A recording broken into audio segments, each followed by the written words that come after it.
Hey, I'm Whitney, and this is my channel talking all about getting into debt, my bankruptcy, because I think that more people should be filing for bankruptcy. Hot take. I have my notes over here, so if you see me looking over here, that's why. But I wanted to talk about how I got into credit card debt because that's like the number one question that I get when I post about my bankruptcy online is like, how could you have possibly gotten into $70,000 of credit card debt? Like, this just doesn't make sense. And I'm like, totally, but it's actually a lot easier than people think it is. So let me like walk you through the factors that led to me having actually almost $70,000 of credit card debt.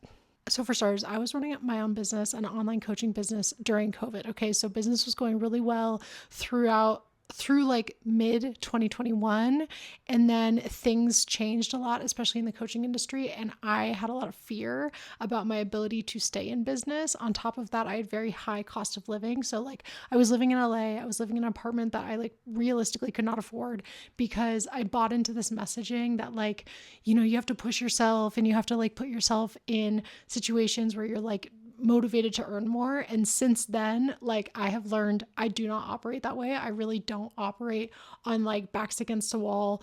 This is when I pull out a big win. But that's what I thought that I was going to do for all year. So I was like, okay, let me just like wait out 2021 and see how this goes. In that time, I ended up paying for business coaches, like tens of thousands of dollars to business coaches because I felt like I didn't know enough to be able to get myself out of the financial situation that I was in. And ironically, it just got me in a worse financial situation. And I didn't really make that money back because I was not grounded. Like I was extremely anxious and just was off to I had a bad foundation that I was building on. And so it just like created this pile of debt that I couldn't get myself out of. I have ADHD, and a lot of people like get annoyed when I talk about ADHD and bankruptcy and debt because they're like, Whitney, that's an excuse. Like, just don't get into debt. You're being irresponsible. And it's like, it's kind of like a yes and situation. Like, yes, ADHD is not a good excuse to be like, oh, this is why I have credit card debt, but it is a reason. And it's like a very big, I could make a whole separate video on ADHD and debt because it's such a big factor when you're talking about finances, especially if you don't have a lot of financial literacy or like comfort with finances to begin with. So for me, the way that that showed up was impulsive spending, always feeling I needed to like, especially my business needed to like add a new subscription or add a new like software, add a new something, get someone to help me with something. Like I was always kind of spending on things. And then especially as my mental health got really bad during lockdown, it was like I was spending as a way to cope. On top of that, like poor mental health is reason number 3. On top of that, like I was ordering out a lot. I was like paying for Ubers. I was really like, honestly, my Uber budget and my Amazon Prime budget was like crazy. When I finally sat down and looked at my expenses at the end of the year, at the end of 2021, and like decided to make a change, and like realized that I needed to get help. I had spent like $7,000 on Uber Eats or something like that. Like it was crazy. And I remember thinking, I don't even like, I bought groceries during this time. So what I was doing was I was doing both. Like I was trying to buy groceries and trying to like not spend so much on food. And then I would be in a really bad mental health place and just like order whatever sounded the best in that moment. And it just was like a really bad cycle that I was in. On top of that, and I think the most importantly, I had a lot of financial anxiety. So at a certain point, I just felt like I didn't know how to manage my expenses or manage my income effectively across my business and my personal life because I was so anxious. And like the more debt that I took on, the more anxious I became. So I didn't want to check my credit card statements. I didn't want to check, like, I didn't want to sit down. And I kept seeing TikToks and videos on YouTube being like the number one thing that you have to do is like sit down and figure out your spending and like figure out what you're actually spending money on. And I just like did not want to do it because I was like, it just felt too scary. I was like, it's fine. Like I'll make money back. I'm going to like figure this out without having to do that. And that was, I mean, it was just crazy. And obviously this is the journey that I had to go on, but like that's the number one thing that helped me get out of the situation I was in was finally sitting down and like facing my expenses, not because like knowing how much you're spending suddenly changes everything, but because it gets rid of the shame and the like fear that you're living in. So I was living in like deep shame and fear. I didn't want anyone to find out, which meant I didn't want to face it myself.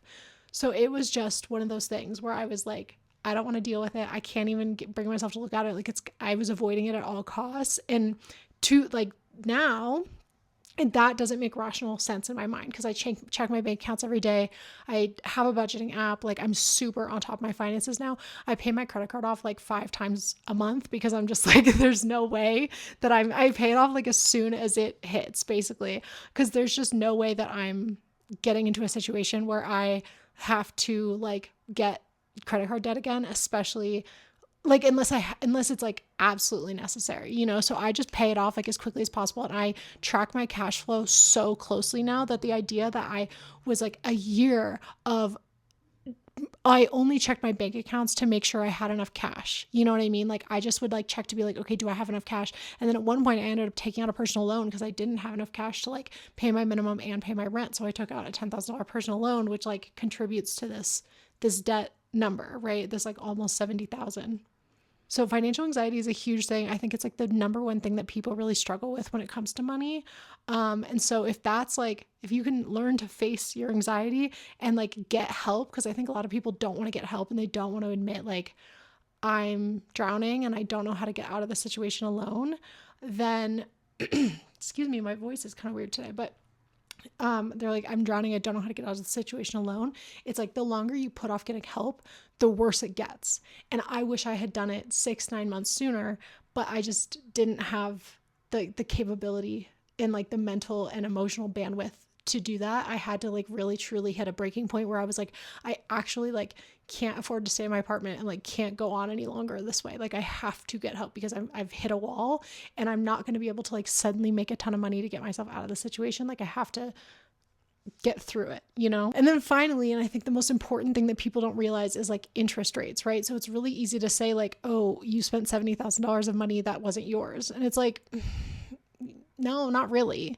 I don't actually know how much of that was the money that I spent and how much of that was interest, but my credit cards that I had were like a 30% APR. So if you can imagine, like, your interest is compounding at every month that you only make your minimums, right? Like, my balance is increasing rapidly. And that's the thing that I think I really wasn't prepared for, because you can logically in your mind look at 30% APR and be like, okay, like if I carry a balance, I'm going to get charged interest, but you really don't understand how quickly that builds up until it happens to you. Especially when you're dealing with financial anxiety, like, you just don't know until it happens to you. And this is why I always tell people, like, you need to be compassionate and considerate of people's experiences and like people's struggles with money, because the snowball effect that happens with credit card interest rates, which I think are like totally predatory, is like nothing you can ever really explain until you're in that situation and you actually don't have the cash to pay it down anymore. So all you have is the ability to like look at your interest rate and look at your balance, just, you know what I mean? Like, it happens so fast. And it's like, especially when you're caught up in the anxiety and the shame, like, it's all a whirlwind and it feels totally out of your control. So that was something that I had to learn the hard way, right? Like, I didn't know. And I felt like in a lot of ways in my life, I was a little bit of a late bloomer in terms of like understanding how to like take care of myself as an adult, right? Like, all of this happened when I was like 28, 29. So to some people it's like, oh, you should be like a fully fledged adult who knows how to do things and like knows not to get into debt and whatever. And not to say that like getting into debt is a moral failing or that it's always people's fault. The number one reason why people file for bankruptcy in the US is because of medical debt. So like, that's a totally different thing, right? But if we're just talking about consumer debt, like, cost of living is crazy, especially during COVID. It was going up so fast. I mean, especially now too. And I just didn't feel like I had the bandwidth to like understand these things until I hit a rock bottom and had no way out but to go through it. And so that's why I ended up filing. I ended up moving home, cutting all my expenses, like pretty much stopping my business and filing for bankruptcy. Because it was like a clean slate and it was the thing that was going to get me out of the situation that I was in the fastest, to be able to develop new habits and routines and a new relationship with money that was like so much healthier and just start a whole new chapter. So those are the reasons why I got into debt. I will post more videos talking about my journey. If you are in debt and you are looking at potentially filing for bankruptcy or just want your debt options, want to figure out your options, I am a partner with a company called Ascend. Ascend has a free debt relief calculator. Okay, so you go on to, there's a link in my bio, there's a link in the description. You go to the debt relief calculator, you fill out all of your information, and then it gives you a breakdown of all of your options for debt relief, whether it's bankruptcy or debt consolidation or whatever it may be. It'll give you the pros and cons, and it will connect you to vetted professionals. Now, the only way that I get paid as a partner is if you work with one of those vetted professionals. So the information is entirely free to you, and I highly recommend that you use it because Ascend is an amazing company and I have partnered with them for a while. I really love their mission. They want to make sure that you get access to your debt options without bumping into like scams or people who are going to take advantage of you. So that's all in my bio. And if you have any questions, leave them in the comments and I'll make more videos.